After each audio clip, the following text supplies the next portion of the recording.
Some of my fondest childhood memories are fighting over who got to turn the back seat of the minivan into an epic road trip fort. Road trips are one of those things that we might look back on and think of fondly, but are actually pretty terrible in practice, right? Objectively, being confined in a really small area with other people for hours and hours, sleeping with your head cradled by the seatbelt, and eating weird food is not great. And yet, there's something about being out on the open road and completely out of your element that makes us dwell in possibility. In fact, if you've decided to go on a road trip and you plug your destination into a navigation app to find the best way to get to your final destination, you'll probably get several options. Whatever route the app says is the best is based on things like distance, maximum speed limits, and traffic. But there are other possibilities too. Calling something the best is subjective, especially if you prefer the scenic route. And revising and working through the writing process can be like embarking on a road trip too.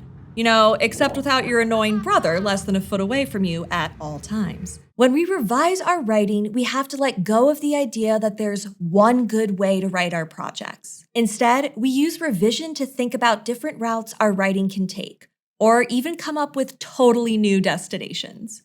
We can map out different approaches and then decide on what's best after seeing the options. Letting go of the idea that there's a single perfect path lets us find much more interesting options as we revise. Hi, I'm Dr. Emily Zarka, and this is Study Hall Rhetoric and Composition.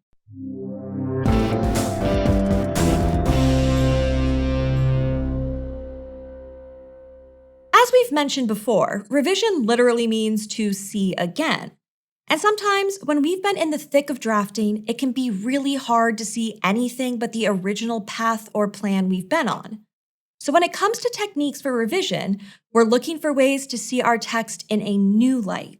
Like if you're getting ready to take that dream road trip across the US, you want your mechanic to check out your car's safety from every possible angle. In many ways, revision techniques help us pop the hood or crawl underneath our writing to get that hard-to-reach perspective on our work and identify what would help us achieve our goals even more effectively. A key component of revision is critical distance, which we've talked about before and is when we take time away from our work to see it in a new light. One of the most common revision techniques that gives us some critical distance from our writing is to literally see through someone else's eyes by conducting a peer review. When we talked about critical distance earlier, we also briefly mentioned peer review, which is when someone else reviews our work and offers suggestions, like a classmate or a friend. We've covered peer review in general before, but here we'll expand on how to use it in order to maximize its value. One benefit of using peer review as a revision technique is that we get to choose how detailed we want the process and feedback to be.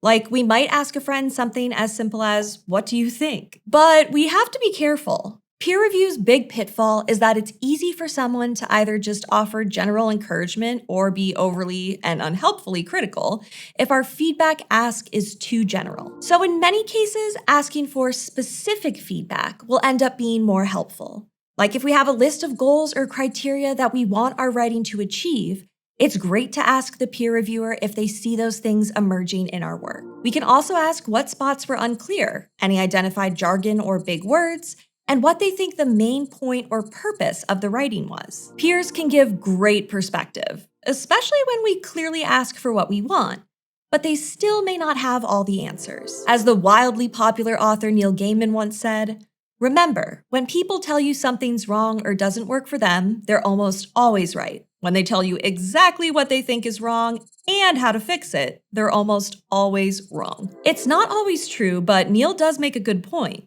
If something in our writing makes a peer reviewer pause, we should probably look at it again.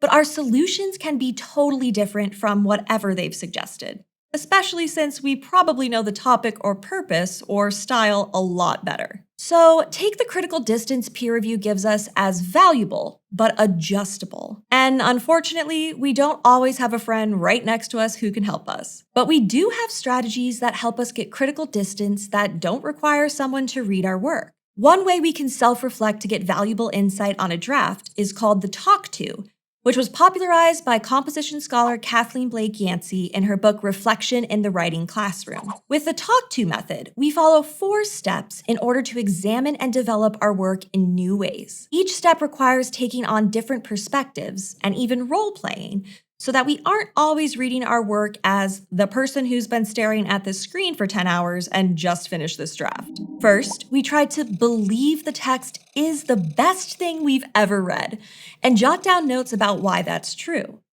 We could take note of our excellent vocabulary or how well we applied something we learned in class. It's easy to be negative about our writing, so this stage gives us a chance to focus on the good. Next, we do the opposite and doubt the quality of the writing. This time we note all the reasons why our writing isn't very good or effective. Here, we might question whether we really need 2 paragraphs in the conclusion, when one would get us closer to our ideal word count. Or we might take notes about working on shorter paragraphs and more bulleted lists. In step 3, we temper those extremes. We imagine we're an expert in the field and someone who knows a lot about the quality of writing like this. Then we write out our prediction of what we think that expert would say and why. Yeah, that's some serious mental gymnastics. But remember, the goal is to get a new perspective.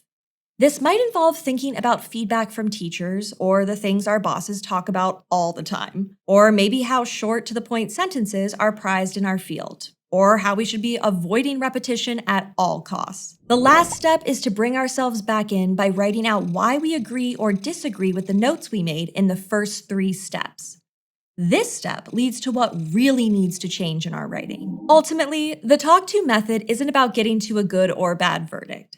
It's about figuring out what's already strong and what we can continue improving. Changing perspectives is the crucial part, because all the reflections we write during the Talk To steps helps us see which options we can back up with evidence. And those points are what give us ideas for how to make our original writing stronger. Now, while we can do the Talk To out loud if we like, we get the most out of it when we write out our ideas during each step. That's time-consuming, but well worth it for important projects. A faster option is the triage exercise, which is sometimes called the review memo.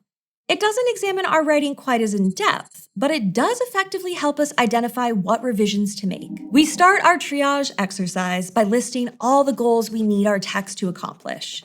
For instance, if we're working on a paper for class, we can draw from the assignment guidelines given by the professor. Or if it's a freelance consulting project, we can distill ideas from emails and meeting notes about the project. Then we note on our list the places in our draft that accomplish each goal. If a goal on the list hasn't been accomplished anywhere in the draft, we write missing next to the goal.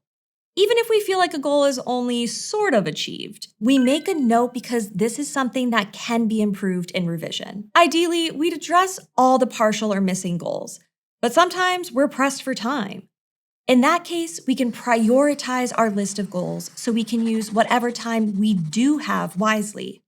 After all, when we triage something, we decide what's most urgent, and we're triaging our writing's revision needs. Now, all 3 of the revision strategies we've talked about are best used adaptively. For example, we might love the Talk To, but realize that believing our writing is the best never yields much insight for us.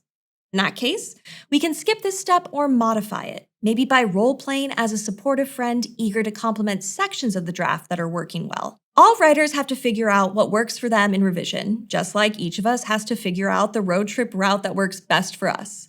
So let's consider what applying these techniques could look like. Ruth is running for her state's legislature, and she's finished a draft of her opening statement for a Meet the Candidates event. She focused on education and public transit as her top priorities, and the first draft is pretty broad and positive. But she knows that this statement needs to do a lot of work for her, since the event is being live streamed and will reach a lot of voters. So she takes time to revise and begins with a modified Talk To, where she asks herself, what would a staunch supporter think of this speech? She then does the opposite, putting herself in the mind of someone in the opposing party, and noting the parts of her statement that could raise red flags for someone who's already in the mood to disagree with her. Then she uses the last 2 steps of the Talk To without any adaptation, For step 3, she predicts what an authority on education and public transit would suggest, and notes a few places where her statement could give hard facts about public schools and access to transportation. And for step 4, she decides what notes she agrees or disagrees with, and uses all 3 perspectives to make fairly major changes. Ruth's opening statement seems much stronger now,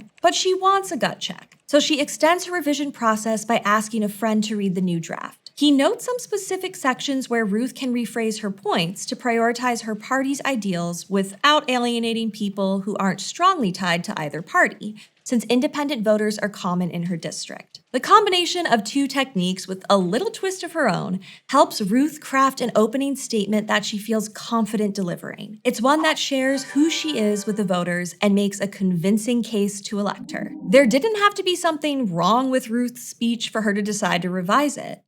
But revision techniques get us to think seriously about whether our writing is truly achieving its goals.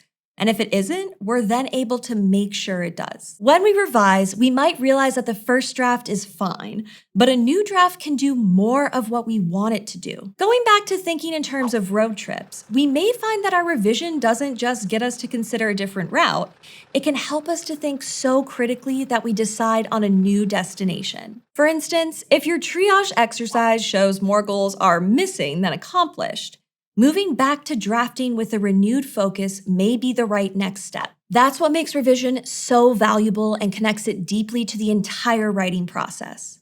If the clarity we've gained in revision sends us back to invention, planning, or drafting, that's exactly where we need to be. It might feel like backtracking, but this way we'll get where we need to go. Writing that will be stronger thanks to our additional reflection and attention. Thanks for watching Study Hall Rhetoric and Composition, which is part of the Study Hall Project, a partnership between ASU and Crash Course.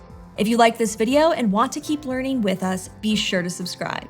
You can learn more about Study Hall and the videos produced by Crash Course and ASU in the links in the description. See you next time.